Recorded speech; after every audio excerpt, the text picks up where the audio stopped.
মালদা জেলার গাজলে black diamond club কমিটির দুর্গাপুজো এদিন শুক্রবার রাত্রি 7টা নাগাদ মাননীয় রাজ্যের মুখ্যমন্ত্রী মমতা বন্দ্যোপাধ্যায় ভার্চুয়ালের মধ্যে দিয়ে শুভ উদ্বোধন করেন। এর পাশাপাশি বিশিষ্ট অতিথি গাজল থানার আইসি ও বিডিওকে উত্তরীয় পরিয়ে বরণ করে নেন। গাজল ব্ল্যাক ডায়মন্ড ক্লাবের দুর্গাপুজো এই বছর 38তম বর্ষ হতে চলেছে।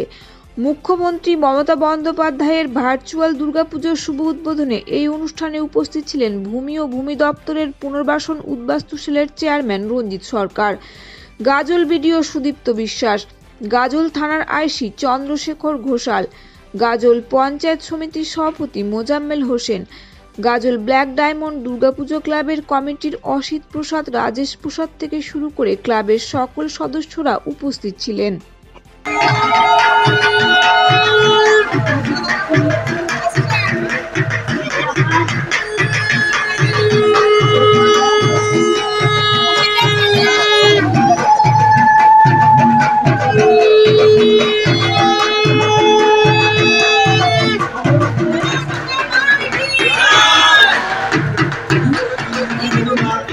ভার্চুয়াল উদ্বোধন করবেন। এই উদ্বোধনী অনুষ্ঠানে আমাদের মাঝে উপস্থিত আছেন ভূমি দপ্তরের চেয়ারম্যান রঞ্জিত সরকার মহাশয়, জেলা পরিষদের মেম্বার মহাশয়, পূজা প্রসাদ, উত্তরীয় পরে সংবর্ধনা করছেন আমাদের দীনেশ টুডু মহাশয়। আমাদের মাঝে উপস্থিত আছেন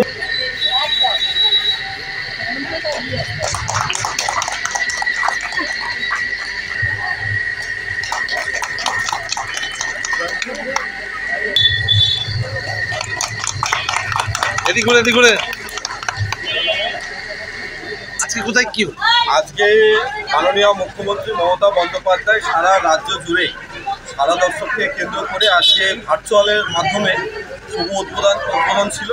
আমাদের মালদা জেলাতেও ঠিক একইভাবে প্রতিটা জেলাতে একটি করে পুজো আজকে শুভ উদ্বোধন হয়েছে। আমাদের গাজল ব্লকের থানা রোডে ব্ল্যাক ডায়মন্ড ক্লাবের যে পুজো, সেই পুজো মাননীয় মুখ্যমন্ত্রী ভার্চুয়ালের মাধ্যমে শুভ উদ্বোধন করলেন।